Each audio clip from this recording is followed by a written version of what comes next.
For thousands of years, humans have sought answers to life's most profound questions. Who are we?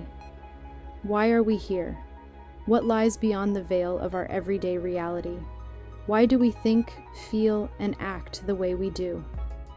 We have sought the answers in many ways: religion, science, philosophy, as well as what is certainly the most mysterious and controversial method: exploration of the outer realms of human consciousness. But what if this exploration is the place where all the answers lie? Imagine a world where the boundaries of reality blur, where ancient rituals meet cutting-edge science, and the quest for understanding the human mind is respected and even encouraged. Psychedelics, once shrouded in mystery, buried by history, and banned by law, are making a remarkable comeback. But why? What is it about these substances that has captivated shamans, spiritual seekers, and scientists for centuries? Let's dive deep into the fascinating history, the undeniable efficacy, and the powerful resurgence of psychedelics in modern society.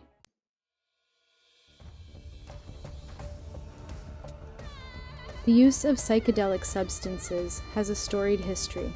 From psilocybin, the psychoactive compound found in certain species of mushrooms, mescaline, found in certain species of cacti, including peyote, ayahuasca, a traditional Amazonian brew made from the capi vine, and LSD, lysergic acid diethylamide, a modern man-made chemical compound which was first synthesized by Swiss chemist Albert Hofmann in 1938, derived from ergot, a fungus that grows on rye and other grains. Evidence suggests that humans have been interacting with psychedelic substances for millennia, possibly as far back as the Stone Age. Some scholars believe that ancient cave paintings depict the use of psychedelics in ritualistic and shamanic practices. Indigenous cultures across the Americas, Africa, and Asia have revered these plants as sacred tools for connecting with the spiritual realm, seeking visions and gaining wisdom from the natural world. In Mesoamerica, the Aztecs referred to psilocybin mushrooms as teonanacatl, meaning flesh of the gods. They believed that consuming these mushrooms allowed them to commune with deities, gain insight into the future, and heal both physical and spiritual ailments. To this day, in many South American indigenous cultures, ayahuasca is often referred to with a maternal or nurturing term such as Mother Ayahuasca. This term reflects the deep respect and reverence that these cultures have for the brew. They view it as a wise and compassionate spiritual guide that offers insights, healing, and wisdom. This personification of ayahuasca as a mother figure underscores its central role in guiding and nurturing those who participate in its ceremonies. While ancient cultures revered psychedelic plants, the knowledge of their use entered a period of obscurity following the Spanish colonization of the Americas. For centuries, the sacred practices involving these substances were forced underground, their secrets passed down quietly through generations of indigenous communities. The Spanish Inquisition viewed the use of psychedelics as an affront to the Catholic faith, branding it as witchcraft and heresy. This forced suppression led to a significant decline in the open use and transmission of knowledge about these powerful plants. During this forgotten era, the world saw the rise and fall of empires, revolutions, and the birth of modern science. Yet, in the secluded corners of the world, from the dense forests and arid deserts of Mexico to the highlands of Central America, small groups of indigenous shamans and healers preserved the ancient wisdom. They continued to use psychedelics in secret ceremonies, maintaining a connection to the spiritual and healing practices of their ancestors. The knowledge was not entirely lost, but rather hidden, waiting for a time when it could re-emerge. It was as if the plants themselves lay in wait, their secrets buried in the earth, ready to be unearthed by those who would seek them with respect and curiosity. The suppression of psychoactive substances during the colonial era had lasting impacts on how these substances were perceived in the modern world. The mystical and spiritual connotations were overshadowed by fear and misunderstanding. It wasn't until the cultural shifts of the 1950s and 60s that the Western world began to reawaken to the potential of these ancient tools, setting the stage for a new era of exploration and understanding. As we delve into the modern rediscovery of psychedelics, it's crucial to remember the resilience of the indigenous knowledge keepers who safeguarded this wisdom through centuries of adversity. Their preservation efforts have allowed us to reconnect with these ancient practices, bridging the gap between the past and the present, and opening new pathways for the future. The journey of psychedelics from ancient times to the modern era is a testament to the enduring power of knowledge and the human spirit's quest for understanding.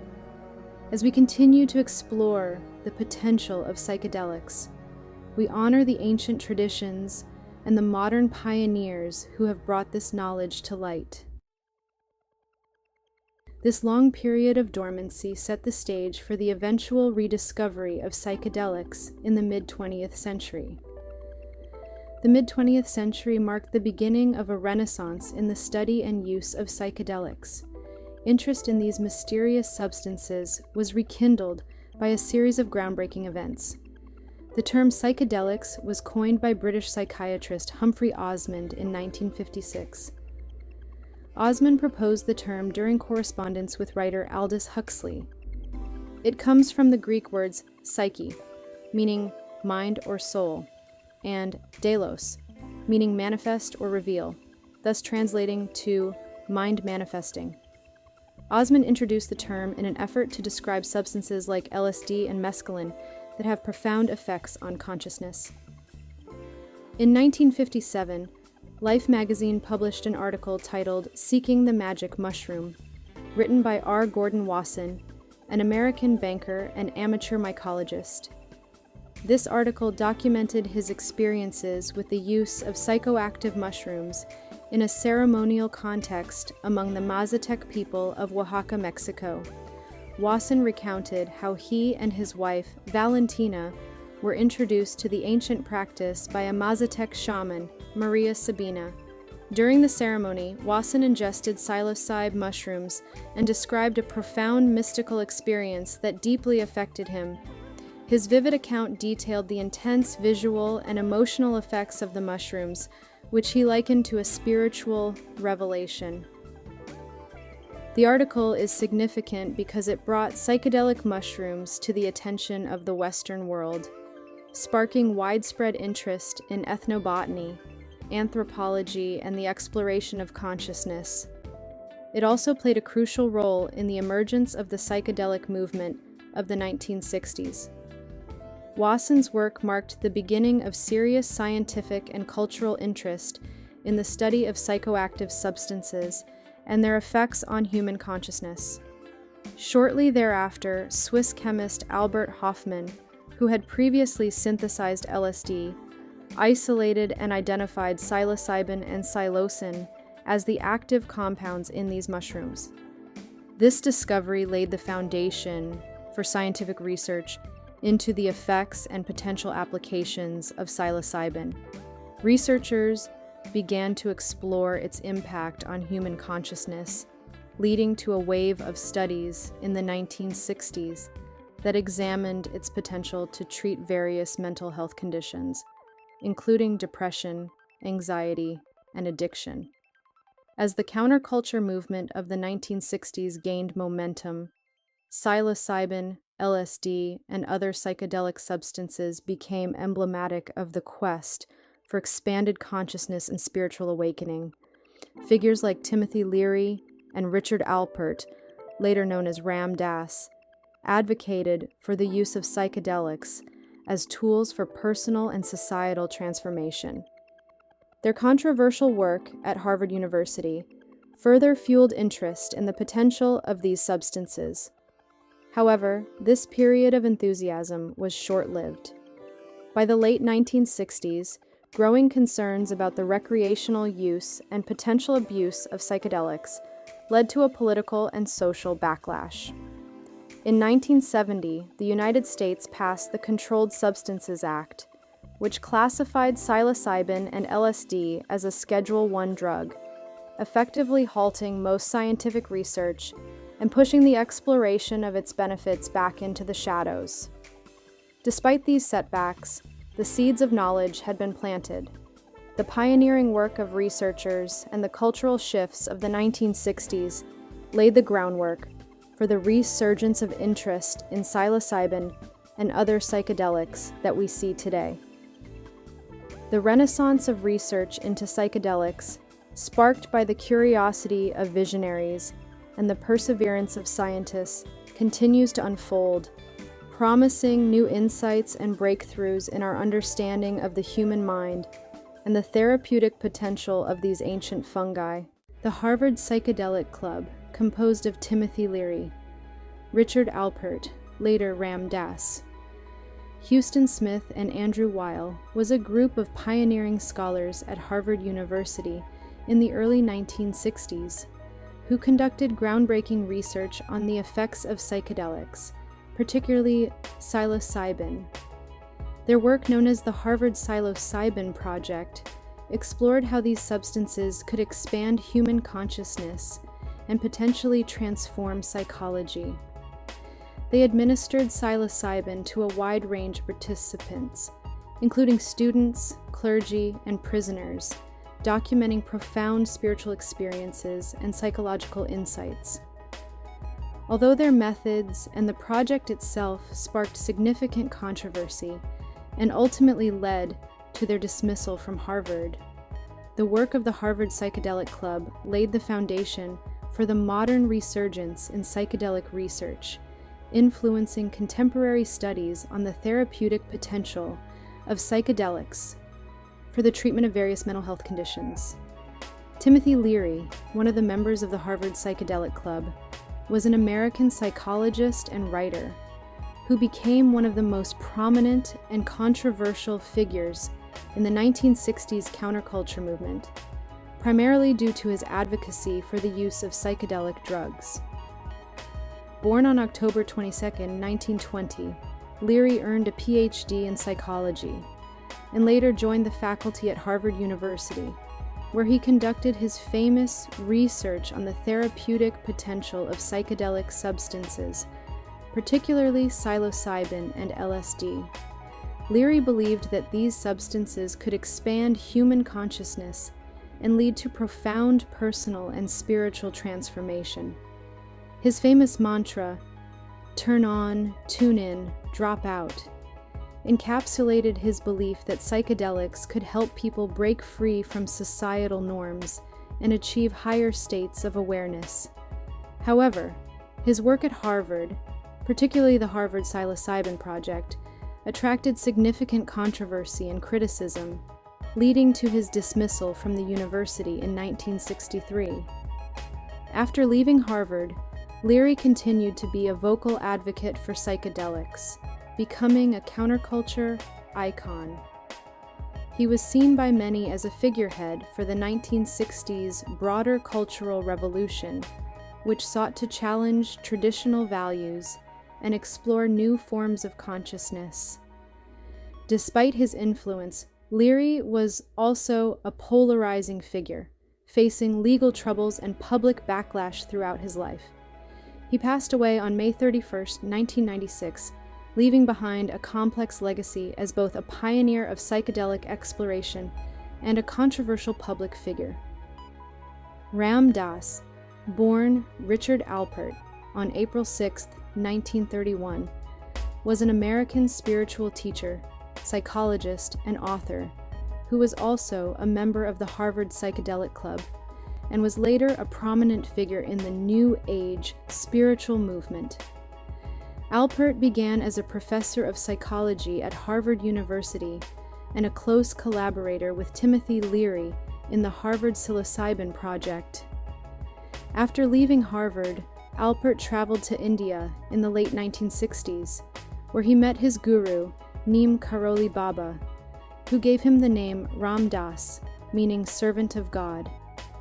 This encounter marked a profound shift in his spiritual journey, leading him to explore Eastern spiritual practices like meditation and yoga, which became central to his teachings.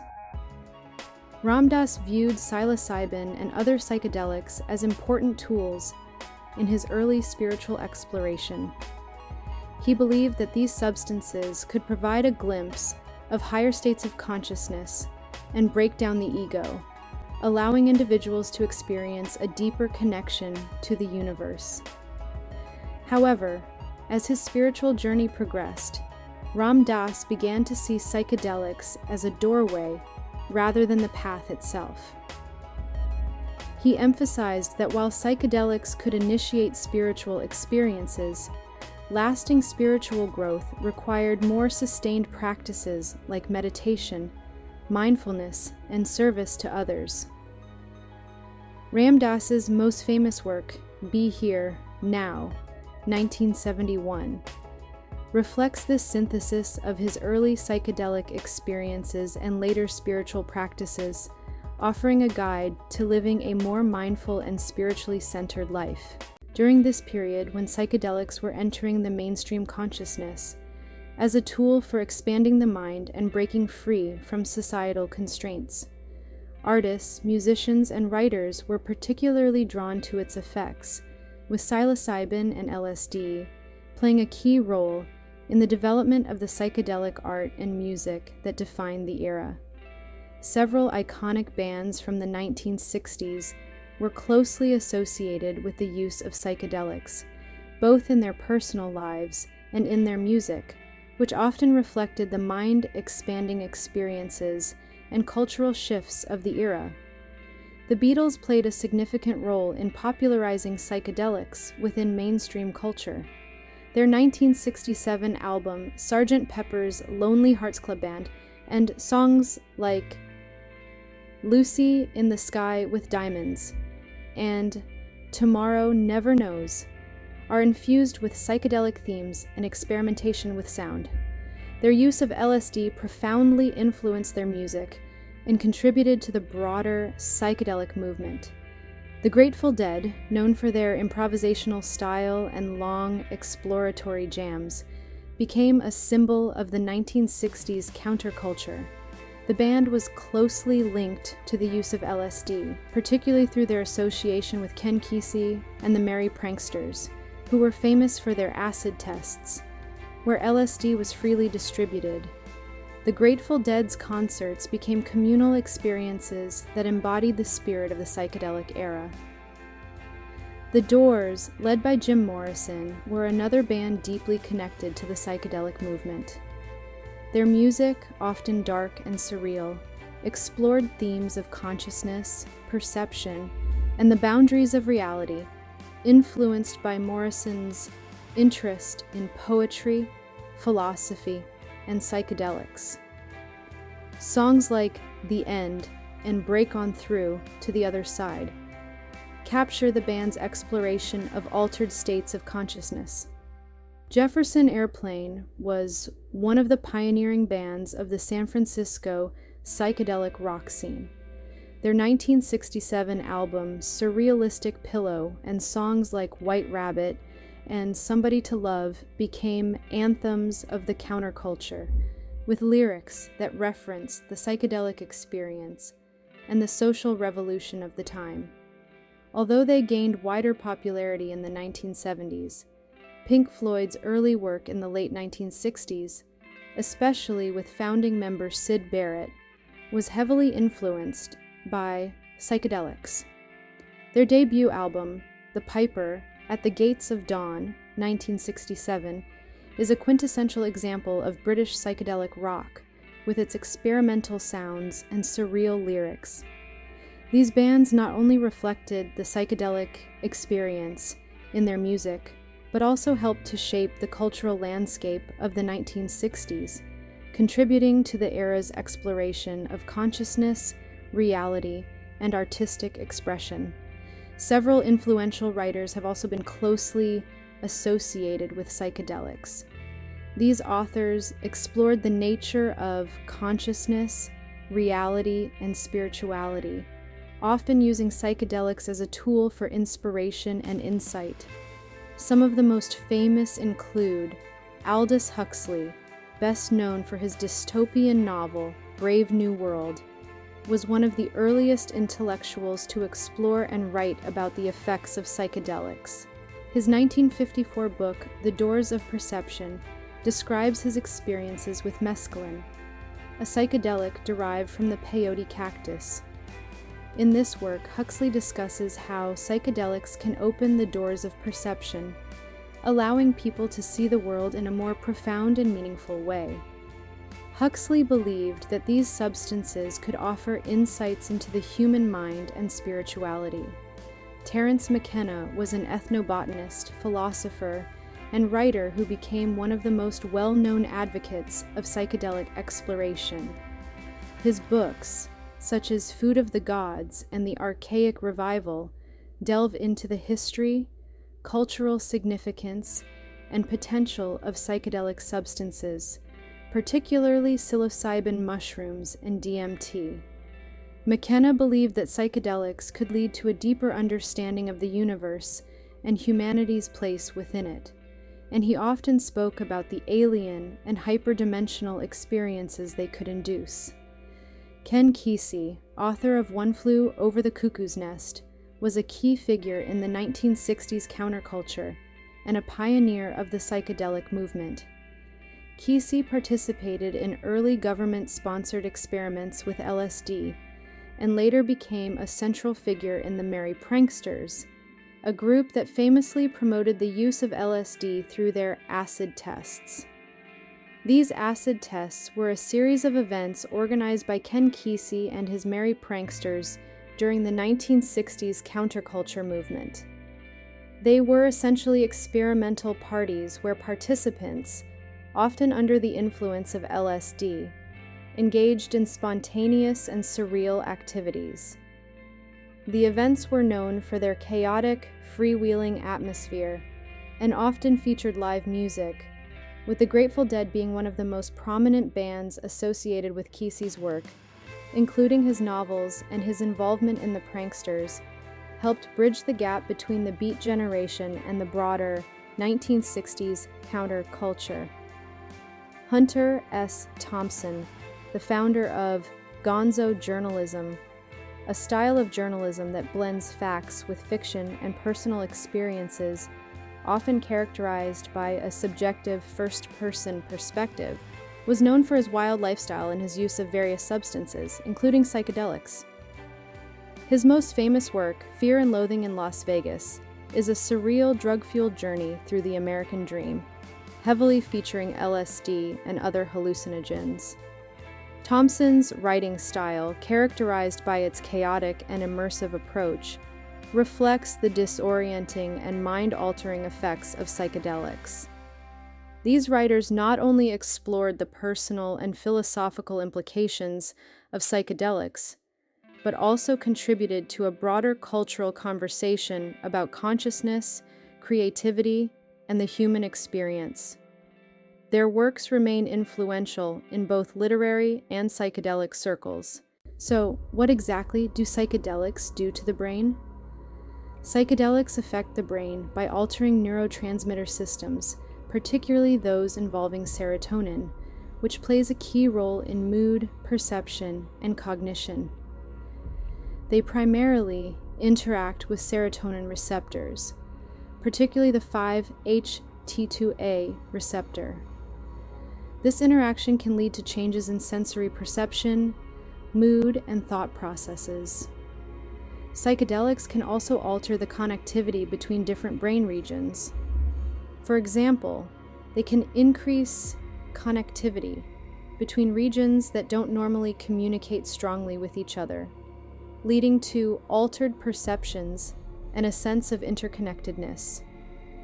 The default mode network is a network of brain regions that is active when we are at rest and not focused on the external environment.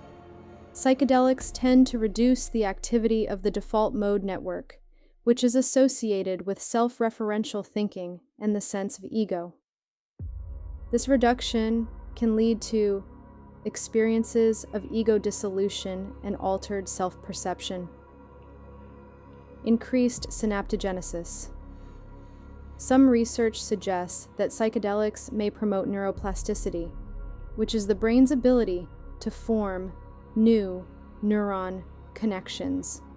This could potentially contribute to lasting changes in mood and cognition after psychedelic experiences.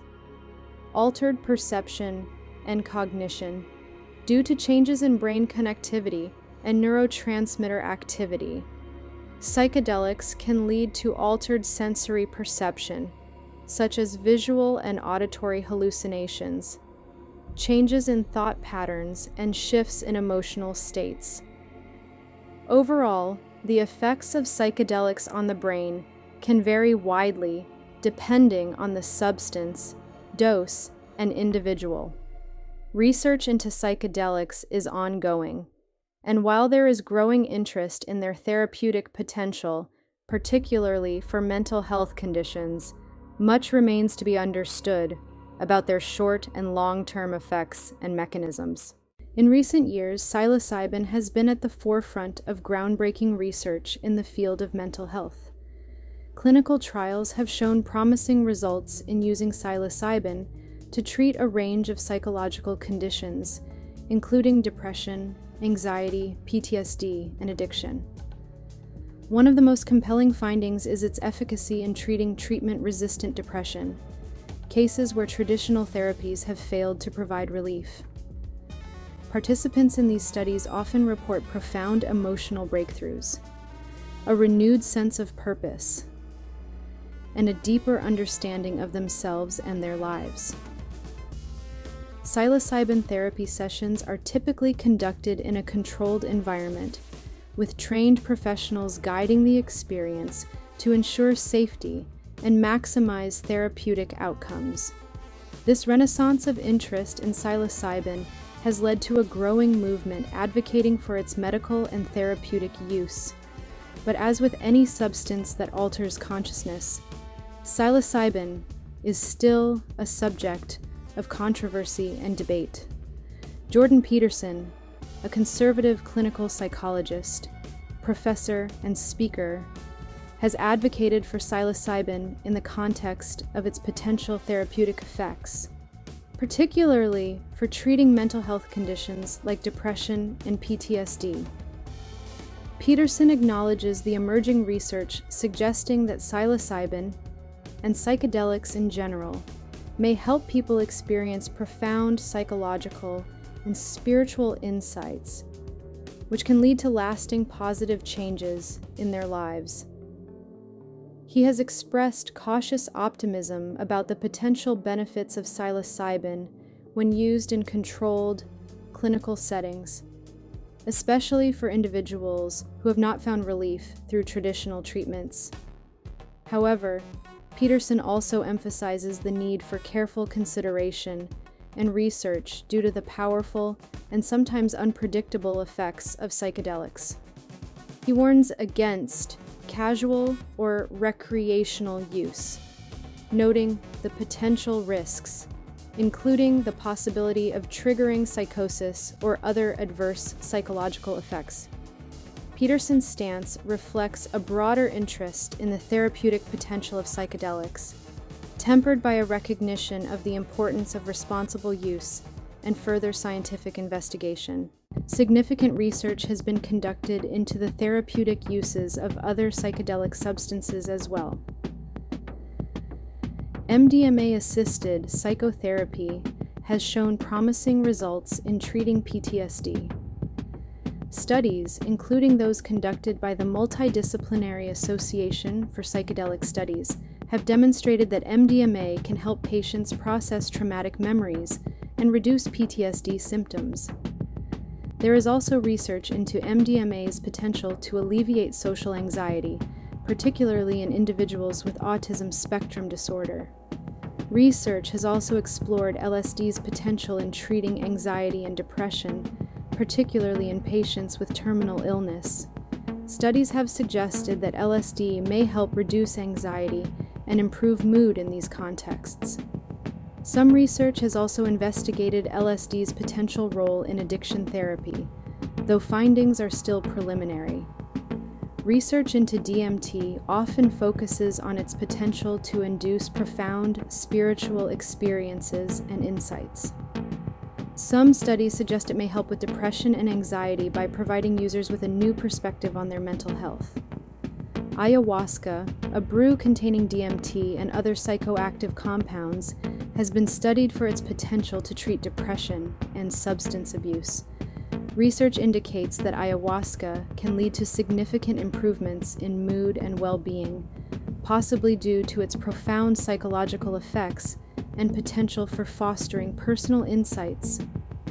Mescaline, derived from peyote and other cacti, has been studied for its potential therapeutic effects on addiction and mental health conditions. Although research is less extensive compared to other psychedelics, preliminary studies suggest potential benefits. These substances are typically studied in the context of controlled, therapeutic settings, often combining the psychedelic experience with psychotherapy.